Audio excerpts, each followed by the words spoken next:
मित्रों, अधिकतर जनमानस यही जानते हैं कि महाशिवरात्रि भगवान शिव और माता पार्वती के विवाह के उपलक्ष्य में मनाया जाता है।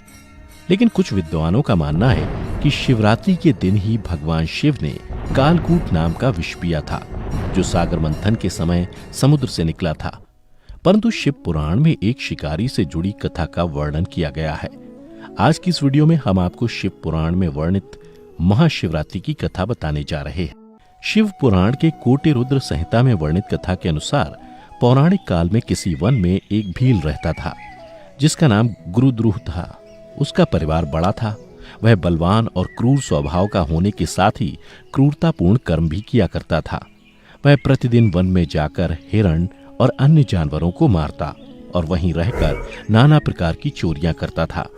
उसने बचपन से ही कभी कोई शुभ कर्म नहीं किया था। इस प्रकार वन में रहते हुए उस दुरात्मा भील का बहुत समय बीत गया। तदनंतर एक दिन बड़ी सुंदर एवं शुभ कारक शिवरात्रि आई, किंतु वह दुरात्मा घने जंगल में निवास करने वाला था, इसलिए उस व्रत के बारे में वह नहीं जानता था।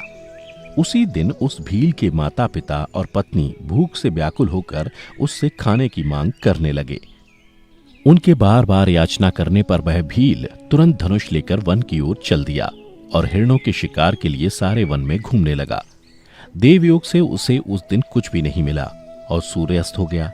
इससे उसको बड़ा दुख हुआ और वह सोचने लगा कि अब मैं क्या करूं, कहां जाऊं। आज तो कुछ नहीं मिला।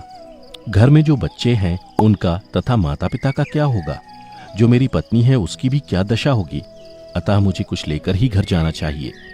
ऐसा सोचकर वह व्याध यानी शिकारी एक जलाशय के समीप पहुंचा और वहां पानी में उतरने का घाट था। वहां जाकर खड़ा हो गया और मन ही मन यह विचार करने लगा कि यहाँ कोई ना कोई जीव पानी के लिए अवश्य आएगा। उसी को मारकर उसे साथ लेकर प्रसन्नतापूर्वक घर को जाऊंगा। ऐसा निश्चय करके वह व्याघ्र एक बेल के पेड़ पर चढ़ गया और वहीं जल साथ लेकर बैठ गया। उसके मन में केवल यही चिंता थी कि कब कोई जीव आएगा और कब मैं उसे मारूंगा। इसी प्रतीक्षा में भूख प्यास से पीड़ित वह वहां बैठा रहा। इस तरह काफी रात हो गई और जब रात का पहला प्रहर आरंभ हुआ तो एक प्यासी हिरनी वहां आई, जिसे देखकर उस व्याध को बड़ा हर्ष हुआ और उसने तुरंत ही उसे मारने के लिए अपने धनुष पर एक बाण का संधान लिया। ऐसा करते हुए उसके हाथ के धक्के से थोड़ा सा जल और बिल्व पत्र नीचे गिर पड़े।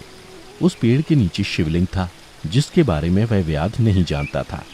इस तरह उस जल और बिल्व पत्र से शिव की प्रथम प्रहर की पूजा संपन्न हो गई। उस पूजा के महात्म्य से उस व्याघ्र का बहुत सा पाप तत्काल नष्ट हो गया। उधर वहां होने वाली खड़खड़ाहट की आवाज को सुनकर हिरनी ने भय से ऊपर की ओर देखा। व्याध को देखते ही वह व्याकुल हो गई और बोली, व्याध, तुम क्या करना चाहते हो? मेरे सामने सच सच बताओ। हिरनी की बातें सुनकर व्याध ने कहा, आज मेरे परिवार के लोग भूखे हैं, अतः तुमको मारकर मैं उनकी भूख मिटाऊंगा और उन्हें तृप्त करूंगा। व्याध का वह दारुण वचन सुनकर तथा दुष्ट भील को वाण ताने देख हिरनी सोचने लगी कि अब मैं क्या करूं, कहां जाऊं। अच्छा, कोई उपाय सोचती हूं। ऐसा विचार कर हिरनी बोली, व्याध, मेरे मांस से तुमको सुख होगा। इस अनर्थकारी शरीर के लिए इससे अधिक महान पुण्य का कार्य और क्या हो सकता है। उपकार करने वाले प्राणी को इस लोक में जो पुण्य होता है उसका 100 वर्षों में भी वर्णन नहीं किया जा सकता। परंतु इस समय मेरे सब बच्चे मेरे आश्रम में ही हैं। मैं उन्हें अपनी बहन को अथवा स्वामी को सौंपकर लौट आऊंगी। व्याध, तुम मेरी इस बात को मिथ्या ना समझो। मैं फिर तुम्हारे पास लौट आऊंगी, क्योंकि सत्य से ही धरती टिकी हुई है, सत्य से ही समुद्र अपनी मर्यादा में स्थित है और सत्य से ही निर्झरों से जल की धाराएं गिरती रहती हैं। सत्य में ही सब कुछ स्थित है। हिरनी के ऐसा कहने पर जब व्याध ने उसकी बात नहीं मानी, तब उसने अत्यंत विस्मित एवं भयभीत हो हिरनी बोली, व्याध, सुनो, मैं तुम्हारे सामने ऐसी शपथ खाती हूं जिससे पर जाने पर मैं अवश्य तुम्हारे पास लौट आऊंगी। ब्राह्मण यदि वेद बेचे और तीनों काल संध्या वंदन ना करे तो उसे जो पाप लगता है, पति की आज्ञा का उल्लंघन करके स्वेच्छानुसार कार्य करने वाली स्त्रियों को जिस पाप की प्राप्ति होती है, किए हुए उपकार को ना मानने वाले, भगवान शंकर से विमुख रहने वाले तथा विश्वासघात और छल करने वाले लोगों को जो पाप लगता है, उसी पाप से मैं भी लिप्त हो जाऊं यदि लौट कर ना आऊं। इस तरह अनेक शपथ खाकर जब हिरनी चुपचाप खड़ी हो गई, तब उस व्याध ने उस पर विश्वास करके कहा, अच्छा, अब तुम अपने घर को जाओ। जब वह हिरनी बड़े हर्ष के साथ पानी पीकर अपने आश्रम मंडल में गई, इतने में ही रात का वह पहला प्रहर व्याध के जागते जागते ही बीत गया। तब उस हिरणी की बहन दूसरी हिरणी, जिसका पहली ने स्मरण किया था, उसी की राह देखती हुई जल पीने के लिए वहां आ गई।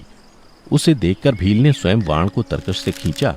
ऐसा करते समय पुनः पहले की भांति भगवान शिव के ऊपर जल और बिल्वपत्र गिरे। उसके द्वारा महात्मा शंभू की दूसरे प्रहर की पूजा संपन्न हो गई। यद्यपि वह प्रसंगवश ही हुई थी, तो भी व्याध के लिए सुखदायिनी हो गई। हिरणी ने उसे वाण खींचते देख पूछा, वनेचर, यह क्या करते हो? व्याध ने पूर्वत उत्तर दिया, मैं अपने भूखे कुटुंब को तृप्त करने के लिए तुझे मारूंगा। यह सुनकर वह हिरणी बोली, मेरा देह धारण सफल हो गया, क्योंकि इस अनित्य शरीर के द्वारा उपकार होगा, परंतु मेरे छोटे छोटे बच्चे घर में हैं, अतः मैं एक बार जाकर उन्हें अपने स्वामी को सौंप दूं, फिर तुम्हारे पास लौट आऊंगी। हिरणी की बात सुनकर व्याध बोले, मुझे तुम्हारी बात पर विश्वास नहीं है, मैं तुम्हें मारूंगा, इसमें संशय नहीं है। व्याध की बातें सुनकर हिरणी भगवान विष्णु की शपथ खाती हुई बोली, व्याध, जो कुछ मैं कहती हूं उसे सुनो। यदि मैं लौट कर ना आऊं तो अपना सारा पुण्य हार जाऊं, क्योंकि जो वचन देकर उससे पलट जाता है वह अपने पुण्य को हार जाता है। जो पुरुष अपनी विवाहिता स्त्री को त्याग कर दूसरी के पास जाता है, वैदिक धर्म का उल्लंघन करके कपोल कल्पित धर्म पर चलता है, भगवान विष्णु का भक्त होकर शिव की निंदा करता है, माता पिता की निधन तिथि को श्राद्ध आदि न करके उसे सूना बिता देता है, तथा मन में संताप का अनुभव करके अपने दिए हुए वचन को पूरा करता है, ऐसे लोगों को जो पाप लगता है वही मुझे भी लगे, यदि मैं लौट कर ना आऊं। हिरणी के ऐसा कहने पर व्याध ने कहा, जाओ। उसके बाद हिरणी जल पीकर हर्षपूर्वक अपने आश्रम को गई। इतने में ही रात का दूसरा प्रहर भी व्याध के जागते जागते बीत गया। इसी समय तीसरा प्रहर आरंभ हो जाने पर हिरणी के लौटने में बहुत विलंब हुआ जान व्याध उसकी खोज करने लगा। इतने में ही उसने जल के मार्ग में एक हिरण को देखा। वह बड़ा हष्टपुष्ट था।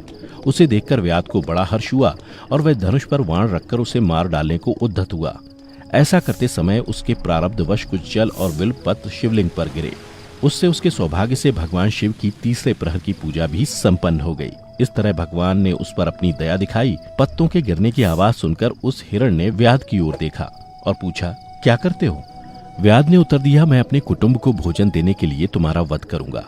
व्याध की बात सुनकर हिरण के मन में बड़ा हर्ष हुआ और तुरंत ही बोले, मैं धन्य हूं, मेरा हष्टपुष्ट शरीर होना सफल हो गया, क्योंकि मेरे शरीर से आप लोगों की तृप्ति होगी। जिसका शरीर परोपकार के काम में नहीं आता, उसका सब कुछ व्यर्थ चला गया। जो सामर्थ्य रहते हुए भी किसी का उपकार नहीं करता, उसकी वह सामर्थ्य व्यर्थ चली जाती है तथा वह परलोक में नरकगामी होता है। परंतु एक बार मुझे जाने दो, मैं अपने बालकों को उनकी माता के हाथ में सौंपकर और उन सबको धीरज बंधाकर यहाँ लौट आऊंगा। उसके ऐसा करने पर व्याध मन ही मन बड़ा विस्मित हुआ। उसका हृदय कुछ शुद्ध हो गया था और उसके सारे पाप नष्ट हो चुके थे। उसने हिरण से कहा, जो यहाँ आए वे सब तुम्हारी तरह बातें बनाकर चले गए, परंतु वे अभी तक यहाँ नहीं लौटे। हिरण, तुम भी इस समय संकट में हो, इसलिए झूठ बोलकर चले जाओ, फिर आज मेरा जीवन निर्वाह कैसे होगा? व्याध की बातें सुनकर हिरण बोले, व्याध, मैं जो कुछ कहता हूं उसे सुनो। मुझ में असत्य नहीं है। सारा चराचर ब्रह्मांड सत्य से ही टिका हुआ है। जिसकी वाणी झूठी होती है उसका पुण्य उसी क्षण नष्ट हो जाता है। तथापि व्याध, तुम मेरी सच्ची प्रतिज्ञा सुनो। संध्या काल में मैथुन तथा शिवरात्रि के दिन भोजन करने से जो पाप लगता है, झूठी गवाही देने, धरोहर को हड़प लेने तथा संध्या न करने से द्विज को जो पाप होता है, वही पाप मुझे भी लगे यदि मैं लौट कर ना आऊं। जिसके मुख से कभी शिव का नाम नहीं निकलता, जो सामर्थ्य रहते हुए भी दूसरों को उपकार नहीं करता, पर्व के दिन श्रीफल तोड़ता, अभक्ष्य भक्षण करता तथा शिव की पूजा किए बिना और भस्म लगाए बिना भोजन कर लेता है, इन सब का पातक मुझे लगे यदि मैं लौट कर ना आऊं। उसकी बात सुनकर व्याध ने कहा, जाओ, शीघ्र लौटना। व्याध के ऐसा कहने पर हिरण पानी पीकर चला गया। वे सब अपने आश्रम पर मिले। तीनों ही प्रतिज्ञाबद्ध हो चुके थे। आपस में एक दूसरे के वृत्तांत को भली भांति सुनकर सत्य के पाश से बंधे हुए उन सब ने यही निश्चय किया कि वहां अवश्य जाना चाहिए। इस निश्चय के बाद वहां बालकों को आश्वासन देकर वे सब के सब जाने के लिए उत्सुक हो गए। उस समय जेठी हिरणी ने अपने स्वामी से कहा, स्वामिन, आपके बिना यहाँ बालक कैसे रहेंगे? प्रभु, मैंने ही वहां पहले जाकर प्रतिज्ञा की है, इसलिए केवल मुझको जाना चाहिए, आप दोनों यहीं रहें। उसकी ये बात सुनकर छोटी हिरणी बोली, बहन, मैं तुम्हारी सेविका हूं, इसलिए आज मैं व्याध के पास जाती हूं, तुम यहीं रहो। यह सुनकर हिरण बोले, मैं ही वहां जाता हूं। तुम दोनों यहां रहो, क्योंकि बच्चों की रक्षा माता से ही होती है। स्वामी की यह बात सुनकर दोनों हिरणी बोली, प्रभु, पति के बिना इस जीवन को धिक्कार है। तब उन सब ने अपने बच्चों को सांत्वना देकर उन्हें पड़ोसियों के हाथ में सौंप दिया और स्वयं शीघ्र ही उस स्थान को प्रस्थान किया जहां वह व्याध शिरोमणि उनकी प्रतीक्षा में बैठा था। उन्हें जाते देख उनके सब बच्चे पीछे पीछे चले आए। उन्होंने यह निश्चय कर लिया था कि माता पिता की जो गति होगी वही हमारी भी हो। उन सबको एक साथ आया हुआ देख व्याध को बड़ा हर्ष हुआ। उसने धनुष पर बाण रखा। उस समय पुनः जल और बिलपत्र शिव के ऊपर गिरे। इससे शिव के चौथे प्रहर की शुभ पूजा भी संपन्न हो गई। उस समय व्याध का सारा पाप तत्काल भस्म हो गया। इतने में ही दोनों हिरणी और हिरन बोल उठे, व्याध शिरोमणि, शीघ्र कृपा करके हमारे शरीर को सार्थक करो। उनकी यह बात सुनकर व्याध को बड़ा विस्मय हुआ। शिव पूजा के प्रभाव से उसको दुर्लभ ज्ञान प्राप्त हो गया। उसने सोचा, ये हिरन ज्ञानहीन पशु होने पर भी धन्य है, जो ज्ञानहीन होकर भी अपने शरीर से परोपकार करना चाहते हैं। लेकिन धिक्कार है मेरे जीवन को कि मैं अनेक प्रकार के कुकृत्यों से अपने परिवार का पालन करता रहा।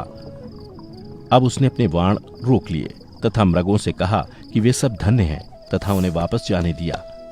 उसके ऐसा करने पर भगवान शंकर ने प्रसन्न होकर तत्काल उसे अपने दिव्य स्वरूप का दर्शन करवाया तथा उसे सुख समृद्धि का वरदान देकर गुह नाम प्रदान किया।